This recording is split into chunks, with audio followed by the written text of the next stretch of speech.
Hey YouTube, what's going on? Lionheart here, and on today's video, I'd like to talk about Ganyu. Did you know that 3,000 years ago, Ganyu fought alongside Morax in the Archon Wars? Pretty cool. Anyway, in this video, I'll share some tips on playing as Ganyu, focusing on her two roles as both a primary and secondary DPS. I'll also review two builds I've used and test them out in actual gameplay. Before we get started, I want to say thanks for taking time out of your day to watch this video. This month, we passed 10,000 subscribers on YouTube, which is incredible. I am so grateful for all your support, and I hope you'll continue sharing my content with others. If this is your first time watching one of my videos, please consider subscribing and enabling alerts for future content. And thanks. Okay, let's talk about Ganyu. Ganyu is an offensive character specializing in cryo damage, charged attacks, and area nuking. She uses a bow to attack and is the first 5-star bow character designed to use charged attacks over normal attacks. Her charge has two steps: a normal charge attack, which will fire an arrow that deals cryo damage, and a stronger charge attack that occurs a few moments later, which will fire the same arrow, but also cause a secondary bloom that damages all nearby enemies. This is called a Frostflake arrow. What's cool about Frostflake arrow is you don't have to hit your target to trigger the bloom. This can be useful for fighting certain enemies like Fatui agents or Timmy's pigeons. Sorry Timmy, Ganyu is not your friend. Since most of Ganyu's damage comes from her Frostflake arrow, I only recommend her to players who enjoy charged attack gameplay with a bow. This is particularly important for mobile and console players where aiming can be more difficult. You'll have to decide for yourself what makes the most sense for you. Ganyu also has a talent which increases her crit rate by 20% for 5 seconds after firing a Frostflake arrow. You don't need to hit an enemy to trigger this benefit. When combined with Cryo Resonance, this talent effectively provides Ganyu with an extra 35% crit rate for charged attacks. And since most of her damage comes from charged attacks, this is really good. Lastly, at Constellation 1, Ganyu gains Cryo Resistance Shred on her charged attacks and additional energy regeneration. This is her best constellation, since a direct hit from Frostflake arrow will trigger the resistance shred, allowing her follow-up bloom to deal extra damage. Alright, let's move on to Ganyu's abilities. Ganyu's elemental skill deals area cryo damage and leaves behind a flower that taunts nearby enemies. After 6 seconds, or if the flower is destroyed, it will explode and deal area cryo damage again for a second time. You can gain another charge of this ability at Constellation 2, and at Max Constellation, this ability will provide Ganyu with an instant Frostflake arrow for the next 30 seconds. What I mean is that no charge up will be required to use Ganyu's next Frostflake arrow after using her elemental skill at Max Constellation. This can be pretty powerful because it allows Ganyu to quickly fire off 3 Frostflake arrows in a row, and it better enables her use as a secondary DPS since you can minimize her time in combat while still gaining the benefit of her entire kit. You should know that Ganyu is not immune to damage while moving backward, which means you need to think about her elemental skill movement more as a jump and not as a dash with iframes. Next, let's chat about Ganyu's elemental burst. This ability deals cryo damage in a large area over 15 seconds. Since the cooldown matches the duration, it's possible to have 100% uptime on this ability, so long as you generate enough energy for Ganyu. Thanks to her talents, Ganyu's elemental burst provides 20% bonus cryo damage to allies standing inside its radius. And at Constellation 4, it increases the damage enemies take over time, capping at 25% bonus damage. This ability is very strong in freeze comps, such as Lion Permafrost. If you haven't seen my other video about Lion Permafrost, I've included a link to it in the description below. Alright, let's talk about builds for this video. Our focus will be on two options, Wanderer's Troupe and Blizzard Strayer, both as complete 4-piece sets. Wanderer's Troupe is a premium set, which provides Ganyu with 80 elemental mastery and 35% bonus damage to charged attacks. This set is difficult to farm since it only drops from world bosses and abyss chests.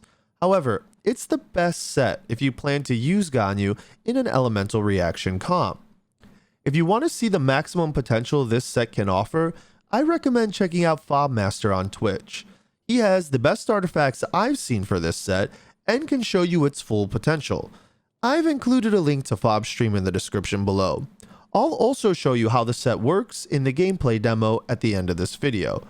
Because this set is hard to farm and more difficult to use, I don't recommend it for most players. Blizzard Strayer is the other set you can run on Ganyu, which provides 15% bonus cryo damage and up to 40% bonus crit rate when you freeze enemies. This set is much easier to farm for and is what you will use in a freeze comp. As you will see in the gameplay demo ahead, this is a very strong option at all constellations. It's much easier to play than Wanderer's Troupe, and it provides a total of 75% bonus crit rate against frozen enemies when paired with Cryo Resonance and Ganyu's crit talent. This means you can mostly ignore crit rate as a substat and focus on crit damage to really boost your total output. For Ganyu, I recommend using an Attack Sands, Cryo Damage Goblet, and Crit Damage Circlet when using the Blizzard Strayer set. For Wanderer's Troupe, I recommend the same primary stats, though you may need to make more compromises since the set is much harder to get online. For example, I'm running a crit rate circlet in my Wanderer's Troupe set. You may also consider an Elemental Mastery Sands for Wanderer's Troupe if you roll strong enough substats. For weapons, Amos Bow is by far the strongest option for a primary DPS Ganyu. I've tested it against an R5 Skyward Harp, and Amos Bow won by a significant margin. If you don't have Amos Bow, Skyward Harp is a fine second choice. For 4-star weapons, Prototype Crescent is the best option for skilled players. This is the crafted bow, and you can make it at the forge. If you're not confident in landing attacks on weak points, then Blackcliff Warbow is the next best choice. You can obtain Blackcliff Warbow from Paimon's bargain shop. The Stringless is another notable option for players using Wanderer's Troupe or running Ganyu in a secondary DPS role. Okay, that about covers all the build stuff I wanted to chat about for Ganyu. In the gameplay ahead, I'll be using Ganyu with 2 different sets. Make sure to check the video table of contents to see which set is active in the gameplay you're watching. The first build is as follows. Amos Bow, Wanderer's Troupe with these primary stats: HP, Attack, Attack percent, Cryo Damage bonus, and Crit Rate. This provides about 16,500 HP, 2,400 attack, 264 elemental mastery, 60% crit rate, 173% crit damage, and 46% cryo damage bonus. The second build is as follows. Amos Bow, Blizzard Strayer with these primary stats: HP, Attack, Attack percent, Cryo damage bonus, and crit damage. This provides about 15,000 HP, 2,500 attack, 168 elemental mastery, 37% crit rate, and 200% crit damage. It also provides 61% cryo damage bonus. With Ganyu's talent, Cryo Resonance, and the set bonus, we can reach over 100% crit rate for charged attacks with this second build. Alright, let's jump into some gameplay examples with Ganyu. I'm going to show you some open world farming here at the beginning, and then I'm going to transition into the Animo domain so that you can see the difference between a melt setup for Ganyu and also a freeze setup for Ganyu. And then I'm going to go into floor 11 of Abyss. And the way I've edited this video this time is floor 11 of Abyss is actually going to show you the team you're interested in at all points. So what I mean by that is you're going to get into, let's say, floor 11, chamber 1, and there's 2 teams that have to fight through chamber 1. Both teams are going to be Ganyu. Of course, that's actually impossible for you to run, but I just ran everything twice and then edited in the first floor, the team 1 run and then the team 2 run together, so we could save time on the video because it was getting really, really long, and you could just see how does Ganyu perform at all parts of floor 11. And I did that in 3 ways. First, in a melt comp with Wanderer's Troupe. And then second, oh yeah, this I guess that clear was when we were C1. She's higher, she's C6 in all the rest of the footage. Yeah, so the first floor 11 will be melt comp, the second floor 11 will be freeze comp, and then the third floor 11 will be freeze comp, but running Ganyu as a support to Child rather than as the primary damage dealer.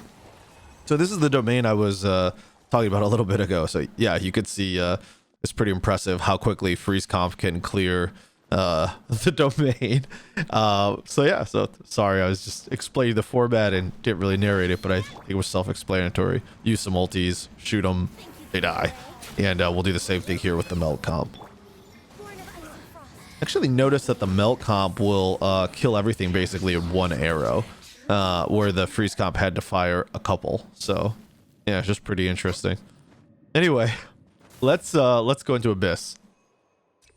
So the comp I'm running here with Ganyu is the melt comp. So recall that this runs Wanderer's Troupe, and the general idea for this comp is to apply pyro and then try to trigger melt by applying cryo. So there's a few ways you can set this up. Venti's role, he's wearing the viridescent set, right? So it shreds resistance. So the proper way to actually do this is to apply cryo, use Venti to swirl the cryo and reduce the enemy's resistance to cryo, and then apply pyro. And then after you apply pyro, switch back and melt the pyro with cryo. And because pyro is a strong element, it actually will persist for more than 1 melt. So you can actually get a double melt proc off of 1 Frostflake arrow, which is pretty awesome, right? So the initial impact and then the bloom. So so that's the way you're supposed to play this comp. I will tell you, it is very hard. I don't play it perfectly and probably make a lot of mistakes, but you can see here, melt, right? I applied pyro first. I didn't try to shred resistance, just applied pyro and then triggered the melt, and it's pretty powerful.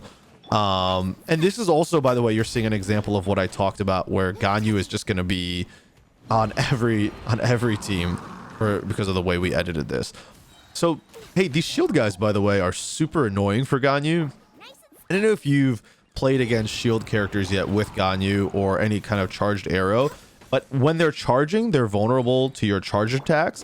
When they're standing there like that, you actually can't hit them with a charged attack unless you have frozen them or done something else to them. So you'll notice I'm able to take out this one, and then this guy's going to charge at us, and look, it'll hit him because he's charging. But then when he stops charging, notice that he's going to start blocking all my attacks. Look at this. It's crazy. I actually included this clear in here because I was like, even though this is kind of sloppy, I felt like I wanted to show how strong he does. And by the way, even if you get behind him, he'll still block the attack. So for those of you who are like, well, yeah, you're shooting directly into his shield, you just need to run behind him. It actually doesn't work. He blocks all charge attacks from all angles until he is charging at you, at which point he is vulnerable. So yeah, I don't know if that's intended or just buggy, but that's how it ends up working. So here we are on 11-2, which is the I guess the most difficult floor for a lot of people in the new Abyss round. And you could see we're able to just swirl pyro there to make melting easier. So when we swirl pyro like that, we can get a lot of free melts. You have to be very careful about how you use Ganyu's elemental burst in this comp, because you don't really want it to consume your pyro applications, but it does give you a 20% cryo damage bonus. So it's like, it's a little tricky actually, like how to correctly play with her skills without consuming, you know, the cryo. The easy way, right, is to just swirl pyro into Venti's ultimate, and then you're constantly getting pyro reapplied, and so then you don't have to worry about it, right? You melt and then pyro just comes right back. But that won't always be possible, right? Especially in 11, where your energy is constantly getting sapped. You know, there's no guarantee that Venti's ultimate is going to be up. So you'll have to learn to play with the tools available to you. And in terms of pyro applicators, you know, Klee's I actually prefer Klee for pyro application. But for this video, I wanted to use Xiangling because I knew everybody would have access to Xiangling, where some people, you know, may have missed the Klee banner or chosen not to pull on it. So yeah, so that's why I'm using Xiangling here. But anybody who can apply pyro for you so you can get those big melt procs and deal damage like that is going to be super useful, right? So here you can see I'm just applying pyro to the Fatui agent. I'll get a melt there. It'll do a bunch of damage to him. I'll trigger Bennett's ulti just to get pyro on everybody and get the damage boost. Venti to group them together, and then a very simple melt in the direction they're going. They'll all die that way. So that's like perfect. If you can do it that way, if you can get the Venti ulti swirled with pyro, that's your goal, right? And then you don't have to worry about, I mean, you could try to shred the cryo resistance, but in practice, it felt like a lot of times it was more work than it was worth. Like, here's a time where I actually did it, and look at the damage when you do it. It's like crazy, right? So, you know, but you could also just one-shot them like that, right? So I don't know that it's necessarily always needed, but the shred that is, right? The cryo shred, but if you can get it off, it does improve your melt damage. Yeah, there you go. It's a very simple Fatui clear with the Wanderer's Troupe set. The melts are crazy, right? You see the amount of damage. They're basically just one-shotting the enemy mobs. And if I had a little bit better gear, I think we would be one-shotting them. My Wanderer's Troupe gear is good but not great, I will say. Good but not great. When I compared with Fob's gear, I was about 40% lower on crit damage than him, and like 140 lower elemental mastery. I mean, his gear is just god tier, but that's why I'm telling you, check him out. I included a link in the description below to his Twitch stream. It's crazy what he can do with Ganyu right now. And in no small part, the artifacts play a big part. But look at that, 182 elemental reaction there on melt. 182,000 is a pretty big number. And this one I made a mistake. You can see that the swirl in is actually cryo. That's no good. We don't want cryo to swirl in. We wanted pyro there, so that was a small mistake. Anyway, there's the full clear of elemental reaction melt version for Ganyu. Now we're going to run the exact same floor, only this time we've switched over to the Blizzard Strayer set. So here the focus is 100% on freezing enemies and applying cryo to get that extra crit rate, and we don't care about any elemental reaction other than freeze. That's the main focus here. And usually the damage is still really good. Now this stage is always a little tricky, right? Because like you have slimes, they have an element applied, so we're getting all kind of like additional elemental reactions that we wouldn't normally get out of this team. But you can just see the damage potential, right? Even without elemental reactions, right? What are we getting? 40,000 on a bloom when it crits. That's pretty sexy, right? And that's without melt. That's without all the challenge. That time was 43,000. That's without all the challenge of like having to do a lot of setup, right? So we just clear things. And the reason why I think I like the Blizzard Strayer set maybe more than Wanderer's Troupe is because of that, right? It's like there's not this heavy setup you need. Oh, check this out. This is so cool. They're just going to be grouped together, and they just take a bunch of damage, right? Look at that, 51k there. That's amazing. That's actually great. You can get an ultimate here to just kind of wet all these guys, and they're mid-charge, so they're still vulnerable even though they have their shields. You can cast the ulti. The ulti actually gets around their shield, as you can see here. And that's an easy way to clear the shielded guys. Just freeze them while they're mid-charge, and then you should be able to blow them up. I really like freeze comps. If you don't know this about me, like I was telling people that they should be playing freeze comps like all the way back in the last version of the game at 1.1 when I first discovered Lion Permafrost, and it's just one of my favorite play styles. It's not going to give you the biggest damage number like melt comps, but I mean, it's just so satisfying to lock your enemies up and to do great damage, you know, at the same time. It's just really, really fun. So look at this. You see what I'm doing around the room? I'm shooting the floor and trying to get the crit so I can clear all the archers that are in the distance.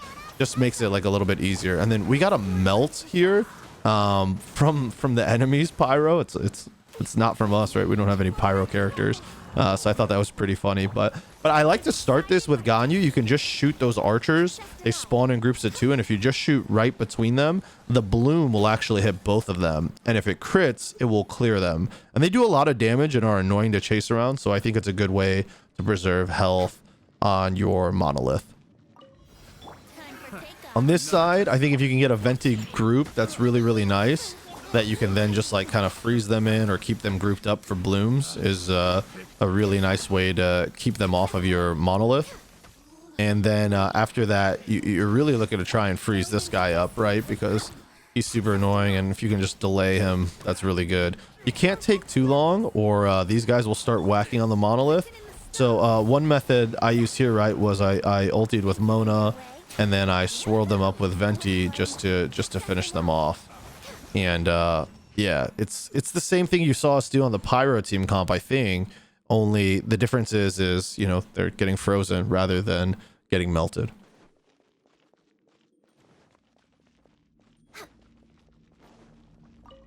All right, here's the Fatui. Again, cryo swirl to reduce the resistance. This time, because we're not melting, we just have to keep him locked down or frozen.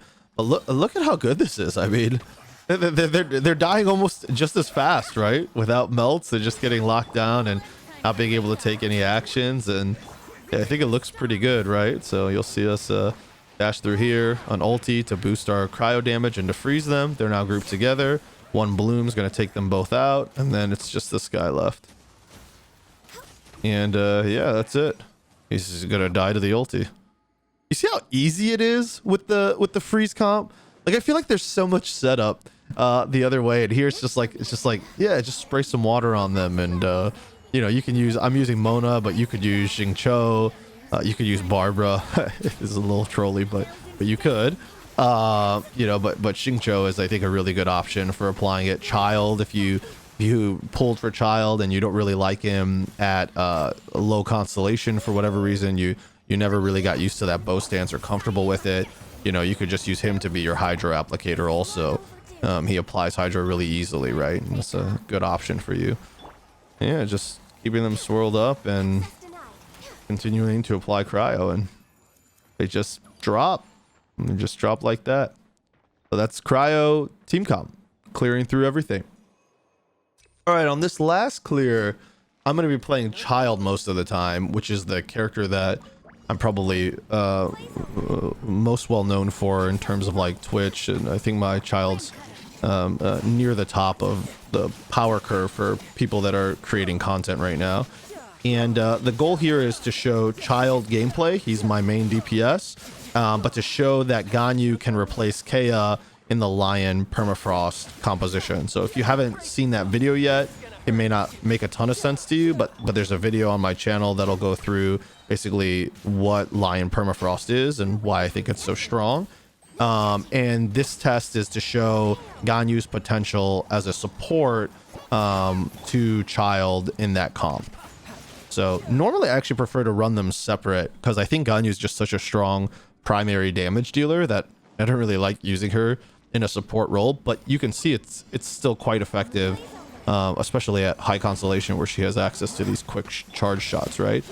Look at this speed, dude. That was 3 enemies that died there, by the way. I don't know if you noticed. It just looked like the other one spawned in where the first one died. Like, just insane clear speed. Child is so good. Anyway, he's well supported by Ganyu when you run it that way. You can see it's just like easy cryo application. just to knock people out. I think this is actually, by the way, one of my like best clears on this content. I think I end up with like 91% HP left on this 11-2 here. Keep an eye on the HP, see if I'm right.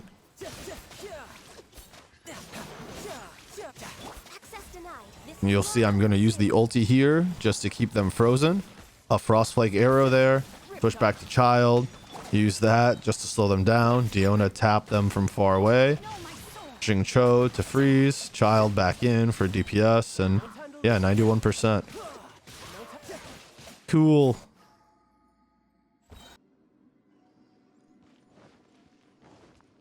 No time to lose. Here you'll see I go for a freeze with Diona and Xingqiu. Switch to Child. I'm not using Ganyu yet. I could have used her elemental burst there, but I opened up with somebody else, so it was like kind of too late to switch out. But I'll switch to Ganyu here. Use Frostflake just to bloom. A double shot onto him. Cast my ulti around the monolith to keep them off the monolith and distract them for an easy freeze. Xingqiu to do the freeze. Child back in for DPS. I go back for the Fatui agent, but he's already dead. So, yeah. Kill the shovel guy, and they're all clear. Nice and simple. Alright, let's see how we do against Fatui. Freeze mark onto that one, freeze mark onto that one, so that when they're both in range of Child, they'll get stun locked. See how it works. Xingqiu comes in, activates ulti for shred. Then we're going to do the Frostflake arrow. Look at the damage, dude. Look at the damage. Ulti out to help us continue to lock down enemies. Another Frostflake arrow. And then we switch into Child. He's dead. That guy's already gone. The Electro is about to be gone.